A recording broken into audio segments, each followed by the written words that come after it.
தமிழ்நாடு வணிக பேரமைப்பின் சார்பாக மாண்புமிகு தமிழக முதலமைச்சர் அவர்கள் தமிழாக்கம் தமிழ் பெயர் பலகை கட்டாயம் இடம்பெற வேண்டும் என்பதை வலியுறுத்தி அதை ஏற்றுக்கொண்டு தமிழகம் முழுவதும் அனைத்து கடைகளுடைய பெயர் பலகையும் தமிழாக்கம் செய்யப்பட வேண்டும் என்பதை வலியுறுத்தி இன்று முதல் கட்டமாக பெரியார் வந்த மண் தமிழ்நாடு வணிக பேரமைப்பினுடைய ஈரோடு மாவட்டத்தினுடைய தலைவர் ஆர்.கே. சண்முகவேல் வழிகாட்டுதல் அடிப்படையில இளைஞரணி தலைவர் ராஜா தலைமையிலே மாபெரும் இருசக்கர பேரணியை உருவாக்கி இருக்கிறோம். இந்த பேரணியை மாண்புமிகு வீட்டு வசதி வாரியத்துறை அமைச்சர் அண்ணன் முத்துசாமி அவர்கள் தொடங்கி வைத்திருக்கிறார்கள். இந்த பேரணி என்பது கடைகளிலே கட்டாயமாக பெயர் பலகை இருக்கப்பட வேண்டும். வியாபாரிகளுக்கெல்லாம் ஒரு சந்தேகம் இருக்கிறது. பெயர் பலகை முழுமையாக தமிழாக்கம் செய்யப்பட்டால் ஜிஎஸ்டி கணக்கு வழக்குகளிலே ஏதோ சிக்கல் ஏற்படும் என்று எண்ணுகின்றார்கள். அதற்கு அரசு உறுதியளித்து எந்த இடர்பாடும் இல்லாமல் கீழே ஆங்கிலத்துடைய பெயரை நீங்கள் அப்படியே பயன்படுத்திக் கொள்ளலாம். அதில் எந்த மாற்று கருத்தும் கிடையாது. விரைவாக இதே ஈரோடு மாவட்டம் போன்று மாவட்ட வாரியாக இந்த பணிகளை செய்ய இருக்கிறோம். 1967 பேரறிஞர் அண்ணா முதலமைச்சராக இருக்கின்ற பொழுது அரசு துறை அதிகாரிகள் கட்டாயமாக தமிழில் தான் கையெழுத்து போட வேண்டும் என்பதை சட்டமாக்கினார்கள். ஆனால் இந்த அரசு துறை அதிகாரிகள் முழுமையாக அதிகபட்சமாக ஆங்கிலத்தில்தான் கையெழுத்து போடுகிறார்கள் என்பதை நினைவுபடுத்த கடமைப்பட்டிருக்கிறோம். அதே போன்று 1978 அனைத்து கடைகளிலும் பெயர் பலகை தமிழாக்கம் செய்யப்பட வேண்டும் என்பதை அரசு சட்டமாக்கியது.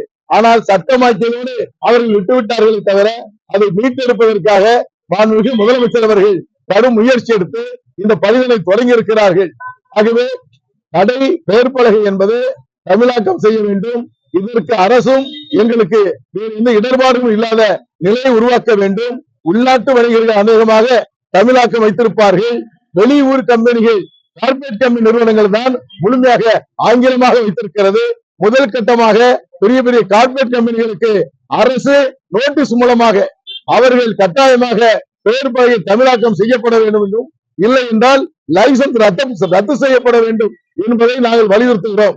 அதே போன்று ஈரோடு மாவட்டத்தில் ஒருங்கிணைந்த கனி மார்க்கெட் 1200 கடைகள் இருக்கிறது. அதை உள்ளடக்கி அதற்கு தகுதியான இடத்தை தேர்வு செய்து 1200 கடைகளும் ஒரே இடத்தில் வணிகம் செய்வதற்கு அரசு ஆவணம் செய்ய வேண்டும். இது குறித்து மாண்புமிகு துறையினுடைய அமைச்சரிடத்திலும் நாங்கள் கோரிக்கை மனு தர இருக்கிறோம். அதற்கு தமிழ்நாடு வணிக பேரமைப்பு முழுமையாக துணை இருக்கும் என்பதை சொல்லி தமிழகம் முழுவதும் பெயர் பலகை ஆக்க வேண்டும் என்பதை இன்று தொடங்கி இருக்கிறோம். இந்த தொடக்கம் நிறைவு செய்யும் வரை தமிழ்நாடு வணிக பேரமைப்பு இந்த பணிதனை செய்யும் என்பதை நான் கேட்டுக்கொள்கிறேன். இன்று ஈரோடு மட்டும்தான். இது தொடர்ந்து ஒவ்வொரு மாவட்ட வாரியாக இது போன்ற பேரணிகள், இது போன்ற விழிப்புணர்ச்சிகளை தமிழ்நாடு வணிக பேரமைப்பு ஏற்படுத்த இருக்கிறார்.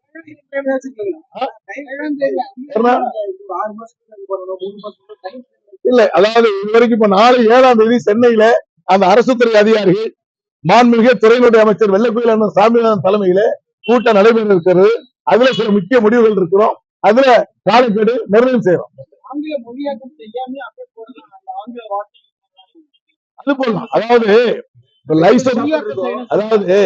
லைசன்ஸ்ல எடுத்திருப்பாங்க, ஜிஎஸ்டி நம்பர் எடுத்திருப்பாங்க, அதுல ஒரு ஸ்பெல்லிங் மாத்திரம் அதுக்கு ஒரு ஃபைன் போடுவாங்க. அது ஆங்கிலத்தில் அந்த பேர் இருக்கட்டும். இப்ப அது உள்ள குழப்பம் ஏற்படுத்த விருப்பப்படல. தமிழாக்கம் என்பது தமிழ் பெயர் பலகையில தமிழாக்க முறையாக இருக்கப்பட வேண்டும். மருந்தகம், அவ்வளவுதான். மருந்தகம் மெடிக்கல் ஷாப் ஆங்கிலத்தில் இருக்கும். அது ஆங்கிலத்திலே மெடிக்கல் ஷாப் இருக்கும். ஆனா மேல மருந்து வணிகம், மருந்து கடை அப்படி வச்சுக்கலாம். கார்பரேட் கம்பெனிகள் இல்ல, அதாவது கார்பரேட் கம்பெனிகள் நாங்க கடை மட்டும் தான் பேசிக்கிட்டு இருக்கோம். இந்த ஊடகத்திட்ட வரல. பெரிய பெரிய கார்பரேட் நிறுவனங்கள் முழுமையாக ஆங்கிலத்தில் பெயர் வச்சிருக்காங்க. அவர்களுக்கு இந்த உடனடி நடவடிக்கை எடுக்கப்பட வேண்டும் என்பதை வருகின்ற 7ஆம் தேதி நடைபெறுகின்ற கூட்டத்திலே நாங்கள் வலியுறுத்த இருக்கிறோம். ஆமா, 3-2 பக்கம் நமக்கு அந்த டார்கெட் தான் இருக்கு. 60 விழுக்காடு, அதாவது 100க்கு 160% இடத்துல நம்மளுடைய முகவரி இருக்கணும். இதான் இலக்கு. ஆனா இப்ப இல்ல, மாறி போச்சு. அதை வலியுறுத்தணும் கட்டாயம். எல்லாமே அந்த அளவுகள்லாம் நம்ம முறையாவே சுத்தரிக்க அனுப்பிச்சிடுறோம் தமிழ்நாடு முழுக்க. ஆமா, கட்டாயம் கொண்டு போவோம். 1967 மாண்புமிகு அன்றைய முதலமைச்சர் பேரறிஞர் அண்ணாவால் உருவாக்கப்பட்டது. ஆக கட்டாயமாக தமிழாக்கம் செய்யப்பட வேண்டும் என்பதை நாங்கள் வலியுறுத்த இருக்கிறோம். ஜியோக்களே தமிழ்ல தான் வரணும்னு சொல்லியிருக்கோம். அதுக்கு முயற்சி நாங்கள் எடுத்துக்கிட்டோம்.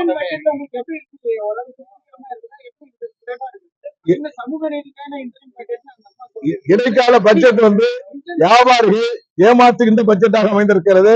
எங்களுக்கு எந்த உபகரணமும் அந்த அரசு செய்யப்படவில்லை. நாங்கள் பல்வேறு கோரிக்கைகளை வச்சிருக்கோம். சாதாரணமா 10 லட்சம் ரூபாய் வரை வருமான வரி விலக்கு கேட்டிருந்தோம். அதுக்கு எந்த தகவல் இல்ல.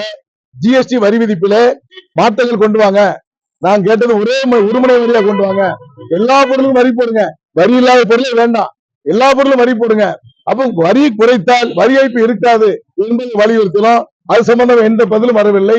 சட்ட ரீதியான பிரச்சனைகள். இன்னைக்கு ஜிஎஸ்டி சட்டம் காலை எழுந்தவுடன் நம்ம ஆன்லைன் பார்த்தா மட்டும்தான் இன்னைக்கு என்ன சட்டம் தெரியும். இது போன்ற நிலைப்பாடை மாற்றி ஒரு எளிமையான சட்டத்தை வலியுறுத்தப்பட வேண்டும் என்று கோரிக்கை வச்சிருக்கிறோம். இன்னும் பல்வேறு கோரிக்கை, குறிப்பாக டோல்கேட், காலாவதியான டோல்கேட்டுகளை 6 மாதத்தில் அகற்றுவோம் என்று சொல்லி 2 ஆண்டுகளுக்கு முன்பு அதனுடைய துறையினுடைய அமைச்சர் நிதின் கட்கரி அவர்கள் சொன்னார்கள். ஆனா சொன்ன இடத்துல இருக்கு. இந்த டோல்கேட்டும் தமிழகத்தில் அகற்றப்படவில்லை.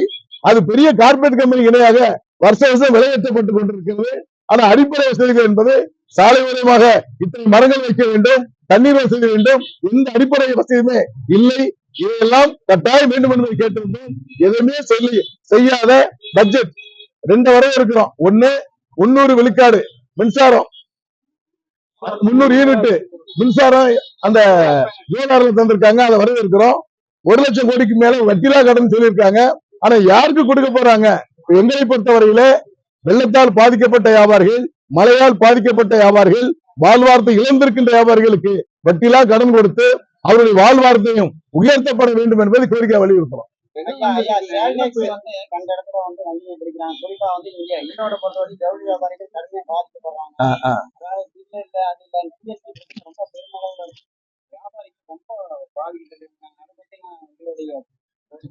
அதாவது இங்குள்ள வணிக வரித்துறை அதிகாரிகள் இந்த இந்தியாவிலே வணிக வரித்துறை கட்டுகின்ற மாநிலம் 2வது இடத்துக்கு நம்ம தள்ளப்பட்டிருக்கோம். இது அதிகாரிகளுக்கு மேலும் ஊக்கப்படுத்தி இருக்கிறோம். அதே வேளையில சிறு சிறு மிஸ்டேக் இதையெல்லாம் அதிகாரிகள் கையில் எடுத்துக்கொண்டு அவதாரம் என்று ஏற்கனவே நசுக்கப்பட்டு கொண்டிருக்கின்ற வணிகத்தை முழுமையாக நசுக்கிவிடக் கூடாது என்பதை நாங்கள் வலியுறுத்தோம். தென்காசி, சென்னை போன்ற பகுதிகளில் வணிகத்துக்கு பெரும்பாலும் பாதிக்கப்பட்டாங்க. தூத்துக்குடியில கூட பாத்தீங்கன்னா தெரியவே தெரியாது பிரச்சனை. அரசாங்கத்து பேர்ல சில பேர் கிளைம் பண்றாங்க. இன்சூரன்ஸ் கம்பெனிஸ் கலெக்ட் பண்றாங்க. உங்களுக்கான இழப்பீடுகள் ஓரளவு இன்சூரன்ஸ் நிறுவனங்கள்ல பல தனியார் நிறுவனங்கள், நாங்க பெயர் சொல்ல விரும்பல, தேவைப்படுமையானால் அந்த பெயரையும் முகத்திரையும் கிழிப்பதற்கு நாங்க தயாரா இருக்கிறோம். அதாவது இன்சூரன்ஸ் கடைகளுக்கு போடுறாங்க, இழப்பீடுன்னு சொல்லுகின்ற பொழுது நாங்க இதுக்கு போடவில்லை, அதுக்கு போட்டோம், அதுக்கு செய்யவில்லை என்று தவறான வழிகாட்டுதல் செய்கின்றார்கள். அதுபோன்ற தனியார் நிறுவன இன்சூரன்ஸ்களை முகத்திரை கிழித்தெறிவதற்கு அதிவிரைவில் தமிழ்நாடு வணிக பேரமைப்பு உங்களை போன்ற ஊடகம், பத்திரிகை நண்பர்களை அழைத்து தெரிவிக்க இருக்கிறோம். ஒவ்வொரு நாடாளுமன்ற தேர்தலுக்கு முன்னாடி சில கோரிக்கைகள்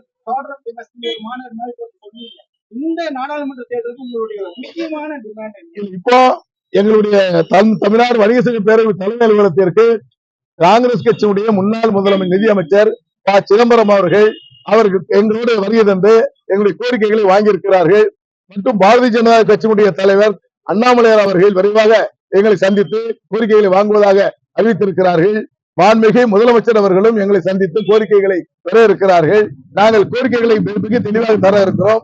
வருகின்ற மே 5 கடந்த ஆண்டு ஈரோட்டில் நடந்தது போல 41வது மாநில மாநாட்டில் பல்வேறு பிரகடன தீர்மானத்தை எடுக்க இருக்கிறோம்.